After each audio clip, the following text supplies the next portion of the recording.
Hey, what's up everybody? Jerome here from the Bonsai Supply and welcome to today's video.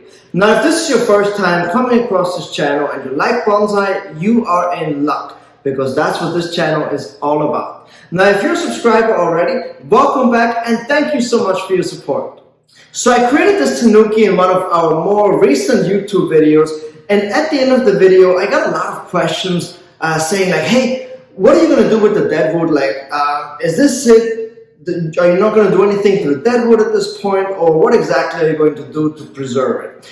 And so I thought that was a fantastic question, and since I have to do the work anyways, I thought, hey, why don't we just make a YouTube video and I'll show you exactly step by step on how I am going about to preserve this piece of deadwood.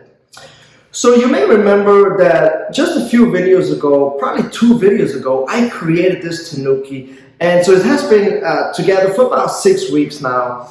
And if you did not see this video, I do encourage you to finish this video, and at the end of this video, you can go ahead and watch this video on how exactly we attached this whip to this piece of deadwood. So this is not a tree that was grown like that. I attached the whip to a piece of deadwood, and I talked about the do's and the don'ts, and so I encourage you to go back to the video and check it out at the end of this video. So now, this tree, obviously the composition has survived since I attached it to the piece of deadwood. And now that I see new growth, and like I said, it has been about 6 weeks, so I know that this tree is on its way, I want to go ahead and preserve the deadwood. And the summer months are the best time to do that. So what we're going to do is we actually are going to paint some lime sulfur on the deadwood here, and that does a number of things. So number one, it bleaches all of the deadwood white, which is really nice because it makes it look older automatically right away, but also you will have a clear distinction between the life vein, which will be, right now it's brown, but when we polish it up, it will be red, and then you have that white deadwood. So these two colors together is going to look really, really incredible. But there's also another reason why we would want to paint the lime sulfur onto the deadwood, and that's so that we can preserve the deadwood. So the lime sulfur penetrates into the deadwood and then hardens the deadwood and also preserves it. Now it is important to note that lime sulfur is not the same thing as wood hardener. So lime sulfur is a liquid that we paint onto the deadwood. And here's a few things that you want to look out for when you paint on the lime sulfur. So the lime sulfur only goes onto really hard wood. It will not preserve soft wood. And that's kind of where the wood hardener comes in. So if you have, let's say, like a bougainvillea that naturally is a softer wood tree, and if you create deadwood on a bougainvillea, it will not last a long time anyways. But if you use wood hardener and then lime sulfur later down the road, you can make it last a little bit longer. But in general, softwood trees do not make good deadwood features on your bonsai tree. So that's something to keep in mind. Like if you have a Japanese maple and you remove the bark on the Japanese maple branches, for instance, and you try to lime sulfur them, it will look okay for a little while, maybe 10 years or so. But then they will start to rot away, and there's no real way to preserve soft wood. Unless the soft wood was made by Mother Nature, that's a whole different story. But if it's man-made, it will not last long on softwood trees. And when I said 10 years, it might sound like, wow, 10 years is a really long time. In the lifespan of a bonsai tree, that's like a day. 10 years, that's nothing to a bonsai tree. So we want to make sure that when we create a bonsai tree, we want to make sure that we create it with the thought in mind that this tree should last for many, many generations to come. I will hopefully pass this tanuki down or pass it on to somebody else in the future, and then they will take care of it. So therefore, I want to make sure that I choose a piece of deadwood that can last a very, very, very long time. So the first thing that we're going to do on this tree is we're going to look for soft spots on the deadwood. So we want to make sure that, and I went through it a little bit already, and everything on here is really, really hard, and that's exactly what you want. If you have soft spots, you can use like one of those wood carving tools, and you can scrape down the soft wood until you reach the hardwood. You can carve it a little bit before you go ahead and you preserve it. Now here are a few things that you will need to preserve the deadwood. So first off, you will need the lime sulfur, of course. Next up, you need to have a painting brush to paint the lime sulfur onto the deadwood. And then next up, you will also need some safety glasses in case the lime sulfur splatters a little bit. You want to protect your eyes. Now, if you're a professional, you might not need these disposable gloves. I'm not going to use any disposable gloves today because I have done this many times before. But if this is your first time applying lime sulfur, use disposable gloves to protect your hands just until you get used to how the lime sulfur runs up and down the tree. It is also a good idea to have some wet paper towels on hand in case the lime sulfur runs onto the live fruit, so that you can use the wet paper towel and just wipe it off real quick. And that's it. So last but not least, you also need some sort of a spray bottle or a pump sprayer like I use here today. Fill it with fresh water and have a very fine mist setting at the end. Alright, so now that I have my pump sprayer back, I'm going to go ahead and use the finest spray setting on the pump sprayer. Look at how fine this water sprays.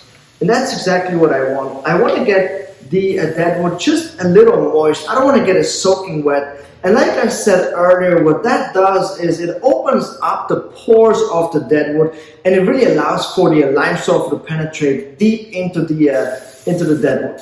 And so I'm just going to spray it like that evenly throughout.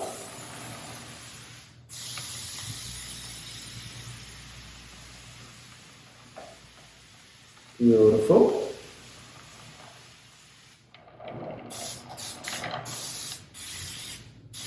All right. And so now that we have sprayed on this mist here, we want to let it dry a little bit. We want the deadwood to soak up the water a little bit, open up the pores before we go ahead and paint on the lime sulfur. And this, takes, I would say maybe about 15 to 20 minutes. Just leave it like that. And in the meantime, we can go ahead and set ourselves up for success. So when the deadwood dries, then we can paint on the lime sulfur. Alright, so now that the deadwood has dried up a little bit, and you can very easily see it, when it's wet, it's dark, and when it starts to turn a little lighter in color, that means that it is drying up. And so now in the meantime, I've gathered my paper towel that's wet, my brushes, and my lime sulfur, and I'm of course going to put on my safety glasses. And now it is important that when you paint on the lime sulfur, really take your time with it. Start at the bottom and just use a little bit. And you want to make sure that you don't get it onto the life vein or onto the foliage. So the life vein meaning on the bark of the section that is alive. That's the life vein. Don't get it on there, and if you do, just use your wet paper towel and just clean it right off. And so I'm going to bring you guys in a little closer so that I can show you close up on exactly how I painted on. But once again, very little, you don't have to put a lot on your brush, just a little bit, dip it in there, clean up the corners of the brush, and then just small strokes, paint it on all the way to the top. Now it is important that when you paint this on, make sure that you paint it on in a well-ventilated space. So I open up all of my windows. So on this side I have a lot of windows. So I open all of them up, and I have a ceiling fan that's on that moves the air throughout. So don't use it in a closed space. Make sure that you either do it outside or like I am doing it in a well-ventilated space. So let's get to work. Now I like to start from the bottom and make these long strokes, and just a little bit of lime sulfur goes a very long way. And I'm using my left hand to kind of hold the foliage out of the way because I don't want to paint that. Now as you can see, the lime sulfur paints on yellow, but then as I'm getting now towards the top, the bottom is starting to dry and is already starting to turn white.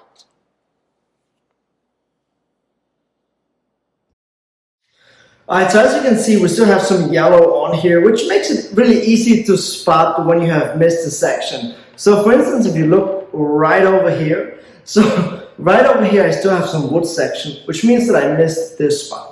So which is not a problem. I can just now use the brush and paint over this section, and then that will bleach as well. So it's actually kind of nice that it turns yellow first before it turns white. so that you can see spots like this that you have missed. So now I'm going to take this tree, put it right out into full sun. Obviously, I'm not going to water the deadwood. I actually never tried to water the deadwood, but I want to make sure that until this is completely bone dry, I don't want it to be out in the rain or anything like this or have any water get on it. I want the lime sulfur to penetrate deep into the deadwood. And now in a few days, it will have bleached the entire deadwood. And if you feel like it's not quite white enough yet, you can just paint on another, paint on another layer of lime sulfur onto the deadwood and bleach it even more. Usually the first time you bleach the deadwood, it's not going to be that white. I usually don't want it that white anyways. I want it more kind of a light grayish color. So one is fine for me, but if you want it whiter, paint on another layer of lime sulfur. And if you want if you don't want it to be bleached that white, you can also get some ink that you can use a couple of droplets of ink into your lime sulfur, mix it in and paint it on there, and then it won't be as bright. Or you can even use a torch and just char the deadwood lightly beforehand, and then once you paint on the lime sulfur, it also won't bleach it as bright white as, you know, some people don't like it as white. It also depends on what kind of tree you're trying to achieve. This is a high mountain tree, so the deadwood could be very white up there. You do get a lot of sun up there, so perfectly fine with me if it is bleached, but I don't want it to be completely, you know, very, very white. So I really hope that you guys enjoyed today's video, and I hope that I was able to answer some of the questions that you had in regards to preserving deadwood on your bonsai trees. Of course, if you have any more questions or you need some clarifications, just leave your comments down in the comment section and I'll gladly answer them for you. So once again, guys, thank you guys so much for watching. Make sure that you subscribe to this channel if you haven't done so already, so that you're always notified and up to date when a new video comes out. Thanks again, and I'll catch you guys next time.